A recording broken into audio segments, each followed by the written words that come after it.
real business owner. Whatever your situation is currently is not your forever situation. That's really what real business owners is, man. Like, we don't care where you come from, where are you going? Our goal and our job is to reduce the mistakes that you have to make or the money that you have to lose. You want to be an entrepreneur, you want to be successful, don't give up. You learn, adjust, and continue to move forward. Welcome back to the Real Business Owners Podcast. This is episode 94 with myself, Trevor Cowley. As always, Kale Goodman. What's up, everybody? Guys, today we have a guest for you. This individual reached out to us via DM, social media. Cool dude. We kind of vibed out over the DMs for a minute, and he decided to catch a flight and come visit us. We've got Bruno Nicoletti on the podcast today. Welcome, man. What's going on? Thanks for having me, guys. Yeah, no, we're happy to have you. We appreciate you, making the time for us. So Hummingbird Growth and Automation, tell us a little bit about that. That's your business? Is that okay? Yeah. And, anytime somebody asks me what I do, right, I feel like I always struggle, like, putting a name to it. Yeah. Until I started watching y'all's podcast, and I was like, oh, serial entrepreneur. That's what I'm going to start calling myself. So that's one of the businesses that we have going on. But essentially what Hummingbird is, it's, lead generation, LinkedIn automation. And so think about it. I'm sure you guys have seen Facebook bots, Instagram bots, right? So we built a software that's a bot for LinkedIn. And so it has a little bit of artificial intelligence. And if you guys have ever played around on LinkedIn, you could use like Sales Navigator to reverse engineer your ideal prospect. And then what our software does is starts connecting with them, engaging them in conversation. Once they respond, you take over the messages or in the comments? In the messages. So you'll build that list on Sales Navigator of ideal prospect, use all those filters. Our software then will start connecting with them, and it'll send automated messages like saying, hey Trevor, what's going on, man? I saw that we went to the same college. Right. I run a financial planning practice. I'd love to share with you the type of work we do. Do you have 10 minutes? And it works pretty good, huh? Dude, I feel like I developed Facebook or something. I don't get on LinkedIn a ton, but every once in a while I'll check my because I have a profile there, and it has an easier accounting, has all that on there, and then all of a sudden I get a ton of those. You can tell that they're bots, right? And I'm just like, dude, hundreds of them, and I'm like, but I don't check it. And I think that's the secret, and that's why I think we've kind of distanced ourselves from anybody else in the industry is the messaging. Yeah. A lot of the people think, oh, just the automation works, right? But if you're sending out messages that feel canned, it's not going to convert, right? But I think that's what we figured out is, LinkedIn is a social media app, right? So it's conversational. Absolutely. You can't just like roll in hot with pricing and all this stuff. And that's what we've kind of figured out. But, for example, you guys might see a lot of those messages. Why? Because you have easier accounting on there, right? Yeah. And they're assuming financial advisors, accountants. So many. You live on LinkedIn. Yeah. We get hit up quite a bit because anybody that does B2B, insurance companies, financial companies, they're like, oh, you work with entrepreneurs. We want your leads. Yeah. The key to that is like more, if you're the accountant, you want to be a client, right? Because like the guy that lives down the street, he runs a textile firm, makes $5 million of revenue. Nobody's heard of him. Yeah. He's not getting hit up by bots, only the people that you could sell to, essentially. Right. And so I think we kind of found some arbitrage there. But How long have you been doing that? So about a year and 6 months. We had 6 months in the beta stages. Before that, I was actually a financial advisor at Northwestern Mutual.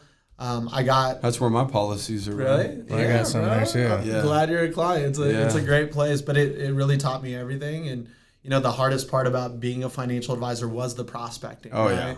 Yeah. Anytime you're looking to build a business, I think it's building that base that's the hardest piece. And, I developed the software to try and help me do that, right? And once it started working, I don't know how much you guys know about the insurance world, but I did about $320,000 of premium in 9 months at Northwestern. So I was, a top 5 advisor in the entire company, and it's like $300 billion. Like I was breaking records. Did you do that based upon the software, or was it just sheer hustle?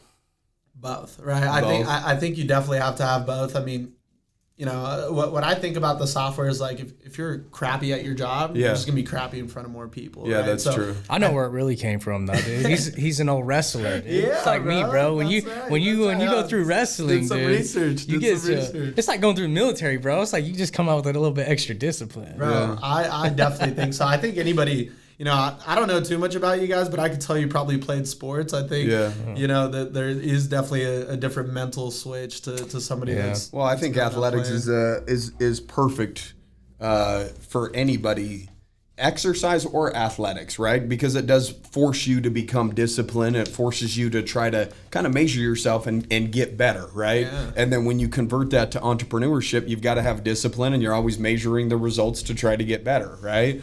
And so I'm a firm believer that, anybody that takes care of themselves physically, mainly athletes, right? Are individuals that can excel in business. And that's why you see a lot of people that retire from NFL or basketball. Even Kobe Bryant, before he died, he went from basketball to straight business mode, right? Yeah. Because it has some of the same similarities in terms of, certain qualities that it takes in order to be successful at your craft in sports versus business, right? Dude, I think mastering anything, there's similarities there. Yeah. Like, I truly feel like I'm still wrestling. I might not be like physically doing it. Yeah. But it's the same like thought process, Yeah, what sports did you guys play growing up? Baseball for me. Baseball? Yeah. I wrestled. Yeah. You wrestled? All Yeah. right, bro. Yeah. That's right. I was too scrawny.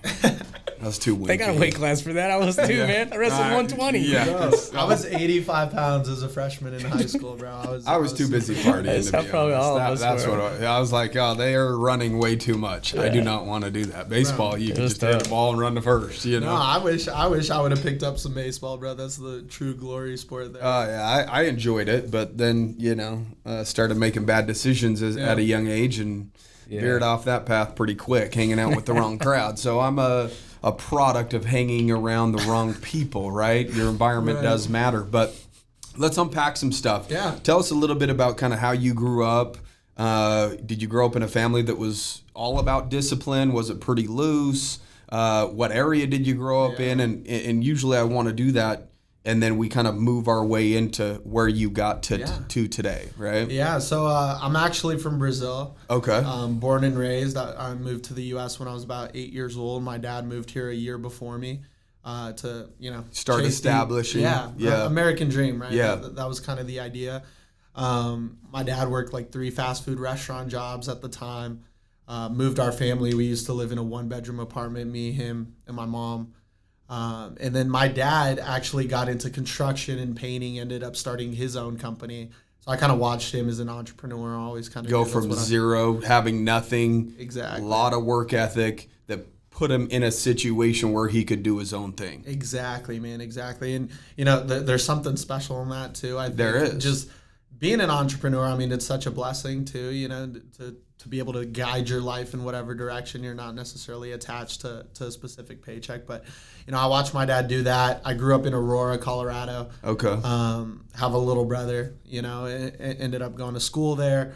As far as structure goes, I think just as an immigrant, there's always like this Weird connotation where it's like, you better do good. Yeah, right? there's like a little chip on your shoulder. Like,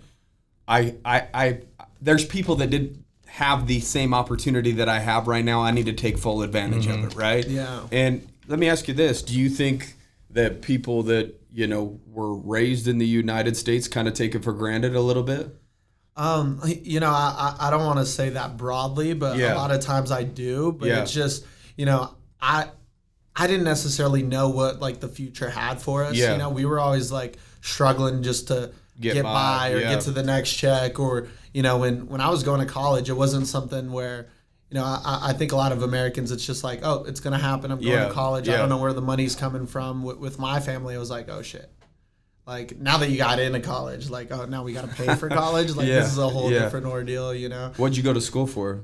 So I actually have a degree in business economics and one in finance. And I went to Colorado Mesa University. So I don't know if you guys, I saw Dixie State. I didn't even know that was here. So yeah, they used to play us all the time. Did you beat it? Yeah, in football, I think. I was kind of, always in the stadium, just drinking with somebody just to watch the football just doing games. the whole college But thing. wrestling, we were always a top 5 team in the country when I was there, so we were pretty tough. So let me ask you this: like, are you actively still doing the financial advising thing, or did you walk away from that just to pursue the business thing? Yeah, so I completely walked away. So, I enjoyed financial planning, especially at Northwestern, because the way that they build. I mean, any large corporation, right? I like the competitiveness behind it. There were like rankings, and it just like reminded me a lot of wrestling. And I think it gave me the tools to build my financial planning practice, but it's something that I could apply to anything else. And then once I kind of came up with this idea and we developed the software and it was working for me, and then we started plugging in other people. I have a business partner who does credit restoration, and he scaled a pretty big company. And I plugged it in for him, and it worked for him. And I was like, okay, something's here. And so, with LinkedIn, I think it's a great place for organic reach. But just like with Facebook, Instagram, all that stuff gets saturated, once everybody's using these tools. Right. And so I was like, okay, well, this is going to shift. And if I don't jump on this now, it might be too late. It might be too late. So we pitched it to a couple of people, had some really good things being said about the software. People wanted to start paying us to use it. I like the idea of residual income. Was that your goal when you first started creating it? Was to offer to other people? Or was it mainly just, hey, I was going to keep it a secret. Me? Yeah, I was keeping it a secret. Yeah. And I did for about 6 months. I just didn't tell anybody, and I was just running it up. And it I started targeting like alma maters, right? And bro, like I was just in meetings where, because with financial planning, you got to build it out of your own network and your own book of business. And well, my network are like shitheads that are partying every week, and I'm like, okay, they're not thinking about. They're thinking about Friday. Well, and I'm a good salesman, right? So like I would get them on the books, they'd become clients, but then 2 months later, it's they're like defaulting. I gotta buy a Gucci belt. Sorry, bro, I gotta cancel my shit. And I'm like, okay, well. It's literally how it is, right? I got it. But dude, I started like some of the conversations I was in, I was just like, I'd jump on the call and like, how much money, like obviously we're filling out stuff, right? How much money did you make last year? Oh, 9.7 million. I'm like, yep, me too. Right? Like I just didn't even know how to have some of those combos. And so it was getting me in the right rooms. And, I just think that this is unprecedented, right? And I kind of think what we've developed is, I mean, dude, you could build anything off the backs of this thing. So you're working with basically any business in any industry for the most part at this point? Yeah, anybody that could go B2B. So I started just focusing on financial advisors because that's the space I do. And you already proved the concept there, so it was the low-hanging fruit. Yeah, and it's just like, it's literally, and they've heard of me because I was a big name in the company. So it was like, selling candy to babies, it was really easy, especially when you could speak their language. But then obviously you're talking to financial advisors, their book of business is business owners. You start getting introduced. I mean, bro, we're in oil and gas, and it works. We have a landscaper, and he's crushing. Like, it works for anything. Dude, people just sleep on that, man. Like, going back to a little bit to what you say, you working your way up in Northwestern is made it a lot easier for you to sell your product, becoming an entrepreneur. A lot of people are like trying to they're half-assing at their job because their mind's over here. They're trying to become a better, they have some side hustle that they're more passionate about. And it's like, dude, you're doing it backwards, man. If you become like the best in your company and then you do create something, you're going to have a lot more success selling that product, just like you've done, right? So I think that's something to highlight is... Well, Tyler Turley did it. Yeah, I know. We had Mackenzie Turley on the podcast early on. She was the one that literally the exact same thing that you did. Exact same thing, but he was an insurance agent, and he wanted to figure out a way to stay in front of his clients, have text message, happy birthday, Merry Christmas, or whatever, without having to do it individually on each one. So what he decided to do is make his life a little bit easier. He invested money so that he could make more money in the insurance industry, built this text messaging software where it saves all of the customers' data, their date of birth, all sorts of stuff. Yeah, like a CRM. It's pretty much like a CRM, but for text messaging. Okay. Right? That's and smart. so that you're staying in front of people, hey, happy birthday, just wanted to let you know I'm thinking about you. Hope you have a great day, or whatever. That's awesome. Where it looks like it's a very personal message on their birthday, but he's not doing anything. The software's doing it all. And so when he developed that for himself, he started creating more relationships with people because he was staying in front of them. More referrals started coming to him. And then other insurance agents were like, hey, I want that software. He never developed it for the purpose of offering it to other people, but other people saw how good it worked, that they wanted it. And then he quit doing the whole insurance thing, went all in on that. He actually just sold the business like 6 months ago for a lot of money. Yeah. And so now he's just helping his wife do their thing. But it's even the concept with easier accounting. We were dealing with shitty accountants for a period of time. We just brought in an accountant to do our books in-house, and we started making it available to other people. That's crazy. In a lot of cases, if you have a problem in your business or you have the ability to create a solution in terms of scalability, once you figure that out, that's a business in itself. Yeah. Right? And so I don't think enough people really do that. Exactly what Kale was talking about. They're just kind of showing up, collecting a check rather than trying to be innovative with what they're doing. And innovation creates opportunity, because if you're dealing with an issue, so is everybody else in your industry. Well, reputation creates opportunity too. You're the one of the top guys in your organization, and then you've created something to help take you to the next level. They're all, man, I want what Bruno's got. Well, I want Bruno created, right? And so it creates opportunity. All of that was just like fire right there. Because I really think anything is a viable business if it makes sense, right? Yeah. Like, I think you could create a business around anything. You just need the right amount of demand for your product, right? And if it's packaged correctly, you could sling the shit out of it. Yeah. But you can only run in so many ways, right? Like, you only got a certain amount of time. You only got a certain amount of time. Like, you could try and develop everything. But I think if you're doing something right, then the opportunities are going to come for that thing. So I never thought, I'm going to be a financial advisor and then I'm going to start a different business. And your goal was to be a financial advisor for a long time. I am 100% locked in at what I'm doing at all times. Like, I do have North Stars of things I want to do, but like, if I'm in here, I'm doing this 100%. And I think that's what a lot of people miss is like,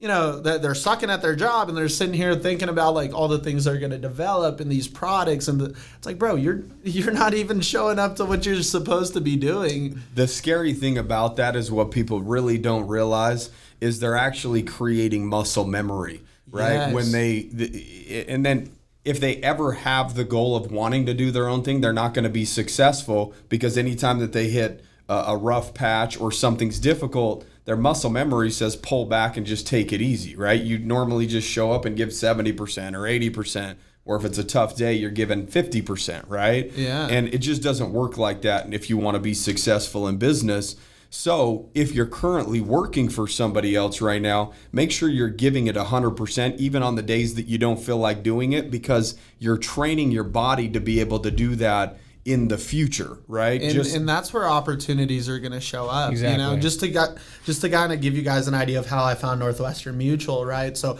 I wrestled at Mesa, I was an All-American, but through wrestling at Mesa, building relationships there, I got the internship for Northwestern. One of my buddies actually had an internship at Northwestern, got introduced, and basically what he said is he's like, hey, Bruno's one of the hardest workers I know. And it's not an easy internship to get. Yeah. So, I didn't even care about Northwestern. I'm focused on trying to win a national championship. Yeah. All of a sudden, trailer gets hitched. I graduate. Now I'm a Northwestern advisor. And I didn't even care about LinkedIn automation or software. Like, I'm not a software even a guy. thought. But then all of a sudden, right? So I think anytime you're doing your best, the right paths are going to open up. And now I feel like the whole reason I was at Northwestern was to learn the behind the scenes, so now I can push this product. But everything happens bro, for a what you reason. said too, and this is why I love business, and and not money, because I think money is a metric, right? But what I'm really passionate about is just the expansion of consciousness and where you could actually take your mind, right? So I like that. 90% of what we do is habit, right? And I think that, let's say you wake up, right? And what I try to do is just like, how can I get better every day? Yeah. Right? Like, what can I do? So I used to wake up at 5 a.m. And then I read this article that actually 17% of people wake up at 5. So I'm like, what the fuck? I'm not that special. Right? Yeah. But then I saw that 2% of people woke up at 4. And I'm like, all right, I'm waking up at 4. So I was like 4:45, 4:30, 4:20. 0% of people work for 24 hours straight forever. Right, so you could be in the 0 percentile, bro. Give it a shot. But bro, literally, I try to do things as well as I can, because let's say your mind, we have every answer. Yes. That's how I see it. Like, our brain is so powerful and there's so much untapped potential.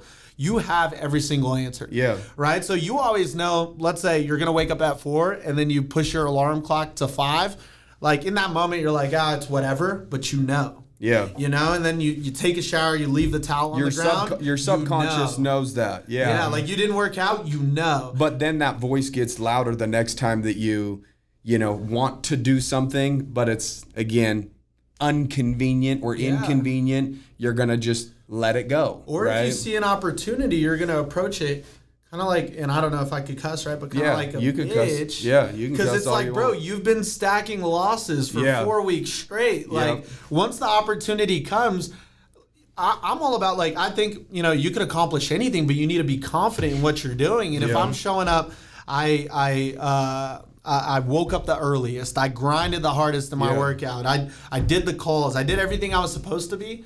I could sit in front of Grant Cardone and have a person-to-person conversation, but if I feel like this person's so much better than me because I take shortcuts, in the back of your mind whether or not you're really giving it 100%. It's easier to have confidence when you know that you're giving it your all. Well, momentum works both ways. You know what I mean? If you're stacking losses and you're not doing what it takes to get out of that, like your momentum's going backwards. You know what I mean? Dude, and it's all like a ripple effect. You know? Absolutely. I think when you're doing the right stuff, like the right opportunities present themselves, it's almost like you manifested it. Yeah, right. It's just like I honestly think it's just whether you call it the universe or God, whatever you want to call it. Like when somebody's doing everything right, it's like you're more deserving of an opportunity than some. And this is why people that are broke, I can't catch a break, or I don't find any opportunity. Why would an opportunity present themselves to an individual that's really not giving life their everything, right? And so I think individuals that are just always on the go, they're meeting new people, they're creative, they're innovative, they're finding ways to make things better in their own life. Things just start happening. You start attracting other good shit in your life. It's just the way that it works. Dude, and I think the hardest thing that comes with all that, beyond thinking like, hey, I'm a loser, I missed all these things, is the awareness that you could have in the presence, right? So when you're stacking, let's say you accomplish something you were supposed to do. This is what your mind does. Check. You don't think about it anymore, right? But if you woke up late, it's just like a piece of your mind is operating on the late. It's like, fuck, I didn't wake up. So, we could be sitting here and my goal was to talk to so-and-so and you guys know them. And you might mention that name and I'm not even aware that you said that because my mind is just running in the background. And so whether it is the universe or God, I think, dude, there are clear tell signs of where you want to, like, if you guys have this goal and you're constantly aware and you have that goal in mind, it's almost as if God will come down and be like, take a right, buddy. Way. Yep. Yeah. Except we're not present enough to see it and then make those decisions. Or when something bad happens in our life, we just look at it as bad rather than maybe something's happened to reroute us, right? Yeah. And there's been plenty of times that, hindsight 2020, right? Something that seemed bad ended up working out in our favor, right? Yeah. Long term. It just wasn't meant to go down that path. So it was on purpose that we hit a dead end and we were supposed to veer and go down this path, right? Yeah. And I'm a big believer that, everything happens for a reason. It's just when something bad happens, I think that too many people focus on the bad. And if you're so focused on what happened, you're not making space for something new, right? You're not creating space. If 100% of your mind is problem, you kind of have to sit back and just be open and be a conduit for a message. A vessel. Correct. Mm-hmm. Your intuition will kick in and it's going to guide you where you need to go. Maybe it's not going to show up immediately. It might take a week. It might take 2 weeks. Kale got fired from one of his jobs because he had a side hustle. Yeah. That was a terrible experience for him on the way home. Right. He talked about how, he has a young family. It was an emotional day for him, right? But that ended up being one of the best things that could have ever happened to him, in hindsight's 2020, right? And so, but if he would have just stayed focused on the problem, stayed at a low spot and not, said, okay, it's time to get to work, then who knows where he would be. Dude, right? And that's easier said than done. Though. Oh, yeah. I'm sure that day was like, the world is ending. Everything's falling apart. But when you go through stuff like that, that's so important. I think that lesson you could carry. Like, now it's like, I have no fear. I was jobless, like, didn't even know where I was going to pay for, food the next day for my family. And now look, we're sitting Well, I in this mean, dude, building. I was just like you, though. I was the top sales guy. Yeah. I showed up every day and gave it my all for that company. Yeah. So when I got fired, I didn't know what I was going to do. I went from 7 or 6 figures to 0 figures, right? And I got people to feed, like you said. And so I was like, but I knew I could build something. I knew I already had something, even though I wasn't getting paid from it, that I could go all in on. I knew I could get back to 6 figures, But I was pretty young. 6 figures was a lot of money back then. Yeah. But I like what you were saying about awareness, right? Like staying self-aware. What are some things you do to stay self-aware? Because a lot of people don't understand or know how to do that. Yeah. I mean, are you a meditator, or you do visualization? Visualization. It's Monday, bro. It's Monday, bro. Pick me up when I'm down, dude. You can finish my sentences. Dude. So, one thing that I really got into is, I read a lot of books. Yeah. The Alchemist is a book that I read, and it's all about, being able to read your current situation and make the right choices, right? Because all of life is choice. Whether Absolutely. it's like, hey, I drink this water or I don't, or right? You have the choices that you can make. So I started obsessing with that to the point where I'll show up to like a gas station and I'm gonna grab a Monster, and I pause and I'm like, should I grab a blue one or an orange one, right? And where a lot of times we're operating on subconscious, right? So we're just making happens. choices. And then people wonder why their life isn't where it's at. So, one of the things I do is I wake up very early, and we've been traveling a little bit. So, sometimes it's hard to stay on that schedule. But for a while there, I was waking up at 4 a.m. I'd go catch a workout. Then I'd meditate for about 15 minutes in the sauna, come back, get ready for work, meditate again. And then, plan my day ahead of time. So I plan my week and plan my day. And then, my idea there was I needed to make the most with my time, right? I think when you're onto something, and you guys know what I'm talking about, right? Like you're about to build something big. It almost feels like the world is going to end at the end of that day. You're like, fuck, I need to get this shit done, And I used to just go to bed with like anxiety and wake up with anxiety. I'm like, I need to get this stuff done. So I needed to be present. That way I'm not, hopping on Instagram in between phone calls and like check mark, right? And so I started trying to just hone in the voices in my head, and it got so quiet, it got to a point where it's like I talk, I get an answer. So like I said, you always know what you're supposed to be doing. Well, if you could stop and pause and ask yourself that question and really listen, you know exactly what you should be doing, but a lot of times you're just thinking of all the bullshit. So you learned that in the book Alchemist a little bit, a lot of the techniques of... It was the Alchemist that kind of broadened my thinking. Right. 5 a.m. Club by Robin Sharma. I don't know if you've ever read that, but it talks about kind of like maximizing your day and things like that. So I think it was definitely a combination of maybe those two books, but I have a goal this year of reading 75 books. I'm a little bit behind. We try to do the 30-day shred of the Bible, and that was tough, and I'm only about 3/4 of the way through, and I'm like 60 days in, so I didn't live up to the 30 because it's like 2.5 hours of reading every day. So that's crazy, man. I mean, it's really that simple, and a lot of people don't realize that. Like, read a book, practice the shit you learn in the book. You know what I mean? You start practicing shit, and all of a sudden you're like, not doing it for nothing. I'm a lot more aware of the shit I'm doing. I'm aware when my freaking paths are changing, what direction I should take, and it's like, because you pick that shit up in a book and then you start practicing those techniques. And so I think it really comes down to structure. Yeah. It comes down to structure, right? So when I didn't have a good life, even growing up, there wasn't, yes, I don't ever want to say anything bad about my childhood because it really had a good childhood. Yes, I grew up poor. And usually when you're growing up poor, there's a little bit less structure because they got mouths to feed, so they're out of the house working and all of that. And without structure, what do? You go hang out with maybe the wrong people in the neighborhood, right? And that's now your structure. And you're running with some of the older dogs that are smoking, drinking, cool, doing stuff. Yeah, exactly. So you're just trying to hang, and that was my structure, right? Which led down a bad path. Either you grow up with structure and you keep that structure and you can live a good life, or you don't, and you have to create your own structure at one point. And I think that's what people do terribly. You know, when they get 18, 19, 20, they move out of the house and they're just kind of floating through life, right? They show up to the job just to cover their bills.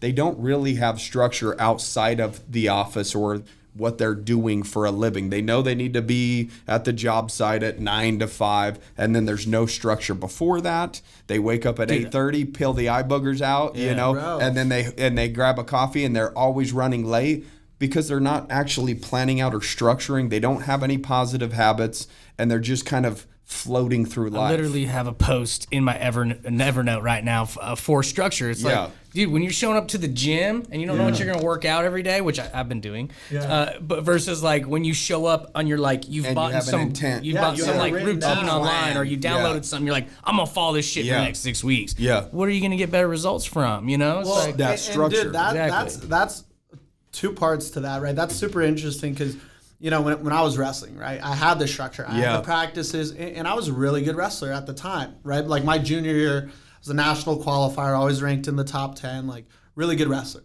right? But what changed it up for me, you know, is one day we had a practice at 7 a.m. I showed up at 7:01, and my coach made me run like forever, like beat me into the ground. I like one practice, I could almost say like I damn near died. Like no good joke. coach. Right, right. And Without I a doubt. was like, Coach, what are you talking about? Yeah, like, what I'm an the captain asshole. of the team, Yeah. 7:01, you're an asshole. That's how I was feeling. Yes. But dude, it's those little shortcuts. If it's 7, it's 7, not 7:01. So people can have the structure, but I think it's more value driven because the guy that shows up at 7, that's a winner. Yeah. The guy that shows up at 6:55, matter of fact, because it's 7, winner. Right? The guy that shows up 7:01, like, yeah, you showed up, but when the going gets tough, what are you going to do? Well, you're willing to deviate by a minute. And that deviation is through everything. I'm a big believer of how you do one thing is how you do all things.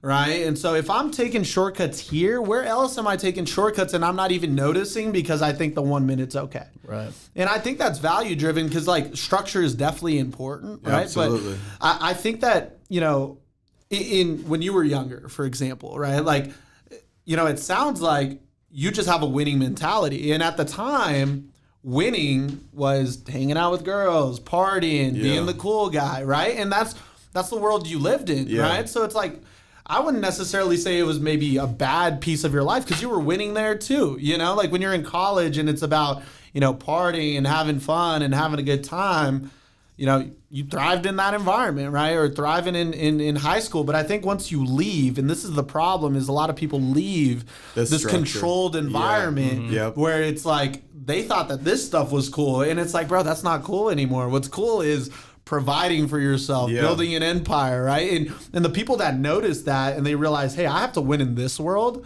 the values will build the structure. Like, dude, I love sleeping in more than anybody. Like, I will sleep until like 2 p.m. and you know, wake up and eat donuts. Like, that's I would love to do that every day. You know, I'll like, do it with you, bro. That's not conducive to the goals, exactly, you know? And so something in your mind's like, bro, this just isn't working, you know? And eventually, because I'm not organized either, but like, it drove me to have an agenda where I check stuff off. Like, I don't do that. That's not me, you know? But I have to become that person to accomplish these audacious goals that I've set for myself, you know? And as harsh as it is, like the people that are just going through life, like, you're being a loser. Like, that's some loser shit. That is loser shit. Yeah, that's some loser. Like, you know people get offended. Well, but they're doing the least amount of possible to just get by. And expecting results. Or complaining about lack of results. It's like, bro, that's audacious, though. That's audacious, like, you know? Like, look at your habits. Do your habits say that you're deserving of success or not? Yeah. And just be honest with yourself. And ask yourself so questions. Like, up here, bro, that they probably do think it's like, I deserve this. It's like, no, you don't at all. If you saw somebody's actual schedule that's deserving, then you'd be like, oh. It's like that saying you hear all the time where they're like, live in the moment, you know? I'm like, dude, if I lived in the moment, I'd do just that shit. Yeah. Like, I'm living in the future because I'm trying to become that person I want to become. Like, I want to build that business I'm trying to build. Like, you know what I mean? And like, you hear this thing all the time, like, dude, don't live so much in the future. Don't live so much in the past. Live in the moment. It's tough. Dude, I don't like who I am in the moment. I like who I am when I'm living in the future because I'm busting my ass more structured. to become that person, right? Yeah. And so I don't know what you think about that. Is that like, And I'm super curious of just like how you guys' mind operates too. You know, is that like,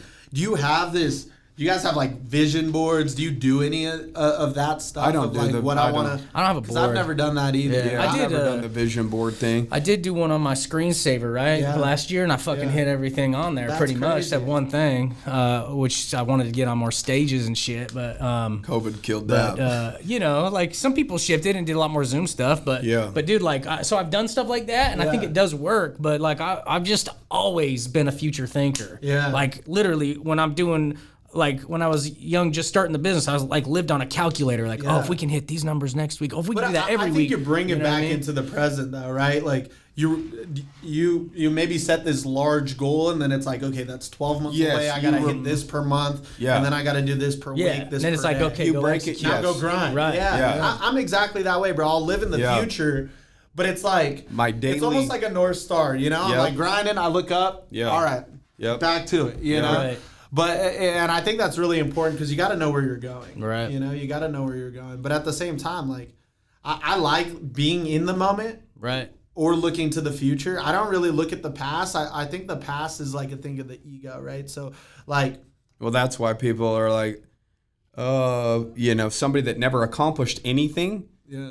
as an adult, they lean on their past. Sure. I was quarterback. Yeah, quarterback. I was a great quarterback in high school, and they're like 45, and you're like, dude, to you're protect that ego, they 27 make years. up these stories Yeah. like, oh yeah, I would have gone to the league, but then I hurt my leg, and then it's like, bro, no, you. There's so much politics. Yeah, My yeah. coach, you know, it's They wouldn't start me, yeah. You're making excuses for yourself, and that's what's really interesting to me too, because wrestling, right, like.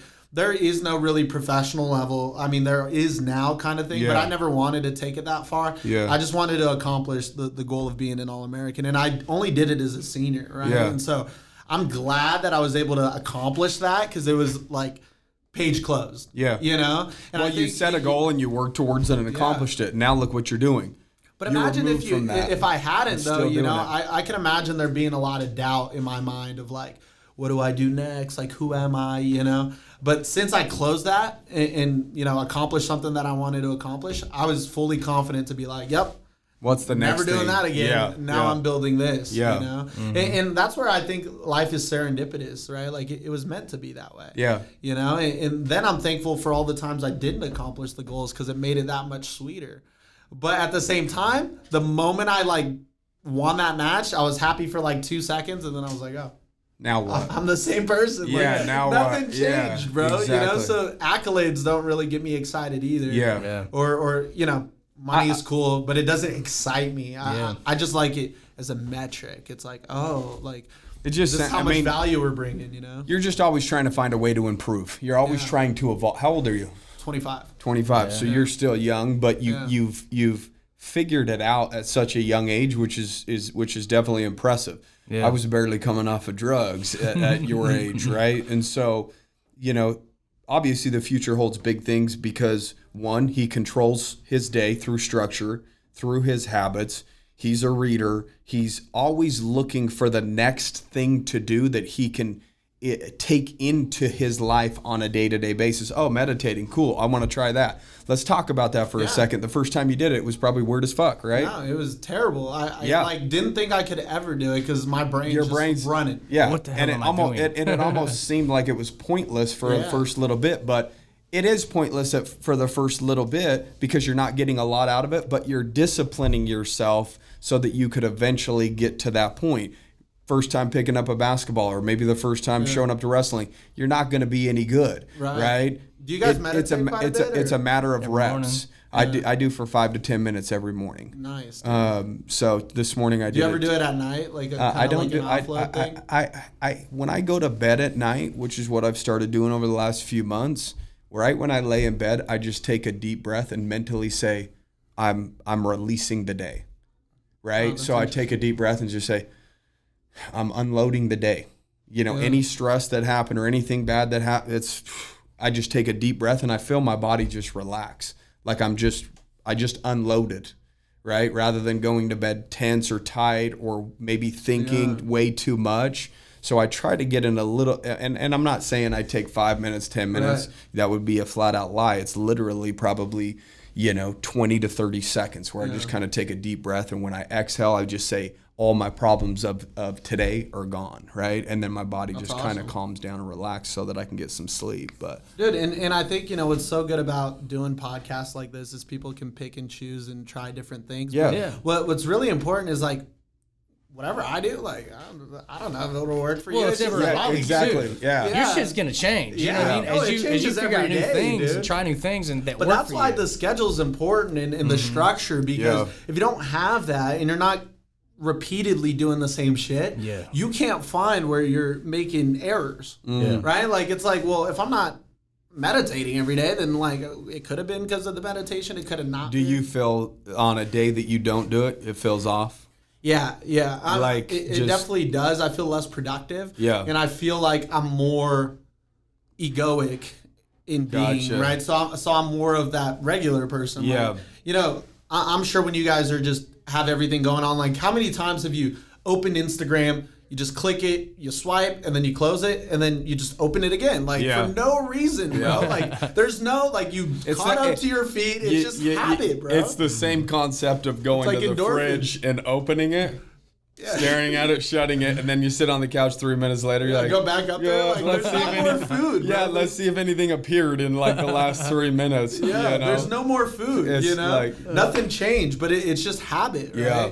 But I want to stay on that meditating thing because I think like you're onto something too. Like when you start, it's hard. Yeah. Right? Because I'm thinking like you have to slow your mind down. You have to tell it to stop. Don't do anything, which is unusual. Yeah. But then once you've gotten good at it, it's the most freeing thing in the world because then you're just being. Yeah. Like everything else can wait. I'm going to just be me for a second in quiet, And I think that's super important because it's like, your mind doesn't get a rest. Everything else gets to rest. Even when you're sleeping, you're dreaming, right? Like you're always focused on something. Your mind never gets to rest. But dude, you never also get to be yourself, Like I'm really big on this idea that like everybody else has a different, like there's millions of versions of you. Yeah. Nobody knows the real you, only you, right? Like even you and Kale, you guys have been boys forever. He only knows the versions that you've let him see or the times that you've spent together. So like his interpretation of Trevor is this one guy built off of the thousands of experiences you've had. Well, it's the same with Instagram. People will watch us and they only know what they see, right? They don't see our personal lives or, that side of us, right? Yeah. It's always business mode when we're on, a podcast or we're on Instagram because we're just trying to bring value in that way. But even meditating, I do think that helps in business, kind of clear the mind to kind of go into the day with just a little bit more, calmness about you, right? Clarity, too. Right? Self-awareness. Exactly. But that's the human condition, Like that's what we want is for everybody to interpret us as who we truly are. And that's the disconnect that will never happen. Nobody will ever fully know you.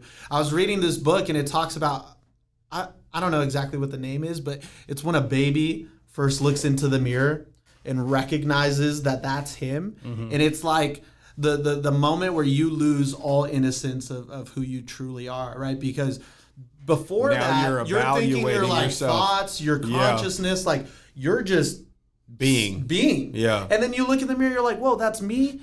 Like, that doesn't represent what's going on in here. How do I make it the same? And then now you're letting other opinions come in and trying to conform and be accepted, but also be you. Yeah. And so that's tough. And so I think before you can go out and do anything, whether it's start a business, build relationships, you have to be true to yourself, and to do that, you need to get to know yourself. And through meditation, I think that's the only way. There's a lot of times I've been meditating, right? And then at the end of the meditation, I'll just be like, the 4 agreements. Like, I don't pulled it out from 4 years ago. I had a buddy tell me to read it, blah, blah, blah. Like, I was just like 4 agreements. Yeah. Bought the book instantly, read the book the next day, done. And I think when your mind is that clear, dude, you could pull answers from anywhere. I believe that too. Yeah. It was and I've talked about this a while back on the podcast, but anytime somebody hits us up and is like, hey, I've got these couple options. Should I quit my job and go all in on my side hustle? Should I do this? Should I do whatever the question is, right? And I'm like, you should not be going to anybody else with a question like that because it's a life-altering decision. Yeah. Don't and you're putting it on me. Yeah, don't let me make your life's decisions for you because either one, staying there is going to end up a certain way. Doing this, it's going to end up a certain way. Literally, it's life-altering decisions that people want to reach out and ask about. And I said, have you ever even just sat alone and visualized, like for 5 minutes, going down one path and then the next 5 minutes going down the other path and just listening to the way that you feel, like feeling your intuition and letting it tell you what it feels best about? Like visualize, if I do this and think about over the next 3 to 5 years, what maybe that option has the ability to bring to me. Or if I go down this path, what does that have? And you're going to be able to listen to your intuition and feel your body and listen to your body when you're going through those steps of trying to make a life-altering decision, because your body and your intuition will guide you, but you just haven't tapped into it. You're not using that gift that you have, and we all have it for a reason. Intuition is there for a reason. It's just life is so busy coming at us that we're just not turning inward anymore. It's just we're seeking everything external. And I think that's really a big issue in the world. Fire. Yeah. Seriously. Hey, cut that one. That'll be the clip. Send that to the That'll be the clip. transcriber, right? No, bro, that was fire though. No, I really do. You know, humans have been around for thousands of years, bro. We have to have evolved beyond just like go. Yeah. I really do think we are like magical creatures, and, I think so too. Intuition is very important. And a lot of times I don't even, for an answer like that, like, the fact you're asking it, you're unhappy. Right. So that eliminates one option is staying fucking there. So how do you get out of this next, pick between two now? But I'm like weird opposite. Like I'm the kind of person where I'm like, oh, this sounds like a good idea. I'm doing it tomorrow, you know, or like, oh, I should quit my job. Quit. Like, oh, I want this tattoo. That's appointment in an hour. But I think that happens for you because of the way that you are. So you trust yourself a lot more. When you have those feelings, you let them guide you, right? Yeah. Because of the habits that you have, and because you're self-aware and some of the things that you do, you trust the decisions that you're making on the fly. Other people, they're not used to looking inside. They're not, they don't have those same habits, so they don't even trust themselves. Themselves put them in a situation where they're at a crossroads in their life. Their decision-making hasn't maybe been good for a long time. Yeah. So what can they do to start making better decisions? Tap into your intuition. Become a little bit more self-aware. Spend time alone. Yeah. Wake up early. Start creating positive habits that will ultimately allow you to understand yourself a little bit better so that you can make faster decisions on the fly. You trust yourself enough to be able to do that, and you're okay living with the result because you're confident no matter the result. You can pivot if you need to. You can adjust. Yeah. Whatever comes at you, you have the confidence that you're going to be able to overcome and win. Yeah. Right? Some people just don't have that self-awareness and that data because they're not doing some of the same things that you're doing. Yeah. Right? But I think you said one thing there that it's probably the most important piece is the alone time. Mm-hmm. Right? Like I think when you're living in the egotistical world and doing all these things, everybody, you have to be around people, praise bro. You, exactly. Like all that. Yeah. So you guys both have families. Yeah. You got kids and stuff. I mean, how do you guys find your alone time? Just early in the morning. Yeah. Right. Mm-hmm. So that's what made me wake up early too. That's really what it is. It's the most peaceful time of every day is just those first few hours in the mornings because the problems haven't woke up yet. The roads are still, pretty empty, when you're going to the gym and it's 5:30 in the morning.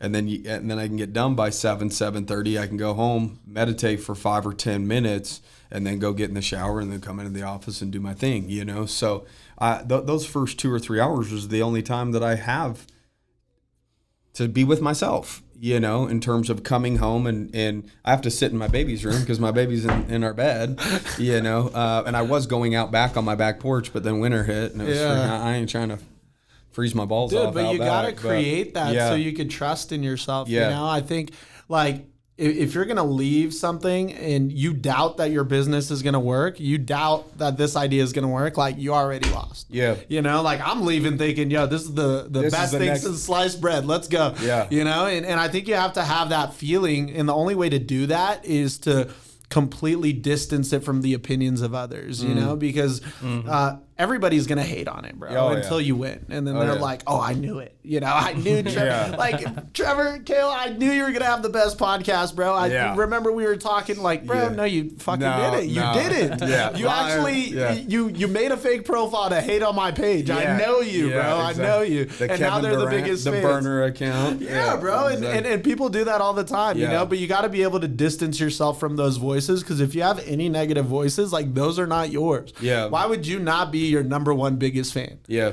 You know, like it doesn't make sense. Why? Otherwise, it's you. Right? It's like this is the life you're living. That's how confidence. can you not be that? Like, I'm gonna say right now, I don't think I'm great at everything, but I think I could get really fucking good if I try. Anything that you anything that you really, really want, and if you practice. Yeah. You know what I mean? Like, dude, honestly, like I lived a portion of my life really giving a shit what people thought. Yeah. I was that dude that was like always in fear of criticism from other people, and you can practice your way out of that shit. Yeah. You know what I mean? Like, I remember when I bought a Harley with my friends. I want to fucking ride Harleys. It looked cool. Yeah. You know what I mean? And, so did I. And I'd done a lot of practice me at this down point. and I bought a Harley. You know how much hate I got when I fucking bought my first leather, dude, or my first like fucking Harley looking outfit, and like ex-wife and her friends or her ex-husband or her husband at the time. She's like, oh, what do you think, you sons of anarchy? What do you think, you're gonna join a biker gang? Good show, by the way. And I'm just like, no, I just think it looks fucking cool, so I do it. Like, I don't give a shit what people think anymore, you know. But at some level, you always kind of do, and you got to be conscious of like, do I really care, and what are the reasons I care? Like, I show up a lot of days because I care about my people, you know, my wife, her family. Like, I care what they think about me at certain levels, so I carry myself a certain way. But like, dude, you were just hitting on it. You're like, fuck, I want this tattoo. I fucking book that shit. You know, like, I don't give a shit anymore what people think. But that's why COVID, I think, was so special. You know, and like honestly, I think so too. It sucks that, you know, there's been deaths and all that, and I'm not talking about, you know, the virus in general, but the fact that it kind of all forced us to come back and hunker down and like, you know, be away from people and take Zoom calls and work from home, you know, like I think the people that truly are winners, you know, or want to be improving, found themselves in that. And if you didn't make COVID a productive time, then like, what did you do? Yeah. You know, were you just wishing for the clubs to be back open? Yeah. Like, you know they were, dog. I think in Texas they have drive-through strip clubs in Texas. Yeah. That's crazy. I'm just like, oh my God. And people, I heard about it in Vegas. That's just so stupid to me. I can't even believe it, dude. It's ridiculous. Like, those people, you know, went into the pandemic the same as they exited it, right? It's true. But I mean, in terms of like downtime, I think that's a great time to just reflect, right? Like, if people didn't take time this last year to really reflect on their life, their habits, some of the decisions that they've made, you know, that was a wasted opportunity, without a doubt. Because, you know, people that maybe didn't have work for 6 months, that would have been a great time to create new habits for yourself and really analyze your life and really understand where you're trying to go, rather than, you know, just showing up every single day and never having those thoughts because you're just trying to show up to work and get that day's work done, go home and do the same thing over and over. There's not maybe enough time, so to speak, in their eyes, to do a lot of reflection, because by the time they get home, they're exhausted, they're tired, they just want to kick their feet up and watch. They're not asking the right questions. And I think the most important questions are usually asked when you're at a low point. And if you're not taking advantage of times where you're struggling or you're at a low point, then again, you're doing yourself a disservice, and you're going to end up at a low point over and over and over and over and over again if you're not asking yourself the right questions during that time. But the low points are special. You know? They are. I think that's where there's an opportunity for growth. How did I get here? Yeah. Right. And I think about it in history terms, right? And history always repeats itself. And don't correct me if I'm wrong, because I like this story in my head and I tell it to myself, right? So COVID, the way I think about it, like the last Enlightenment period, right? When all the artists were coming out and all the painters and all that stuff. Correct me if I'm wrong, but it was after something like the Black Plague or smallpox or something like that, right? So there was a boom of something. Yeah, everybody hunkered down, and then all of a sudden, boom. And then the same thing with, the depression in the 20s, right? It was like, oh shit, everything's falling apart. All of a sudden, innovation. United States is the superpower, right? So if you're constantly like taking L's, man, and you're not like watching tape on the game, right? Like, yo, bro, what are you doing, right? Like, what did I do wrong? And that's the best part about, having a structure, writing shit down. Like, one of the things I started is just a journal throughout the day. I write it down. That way, maybe even if it's for a minute, maybe I'll never review it, but it's like you're taking the time to stop,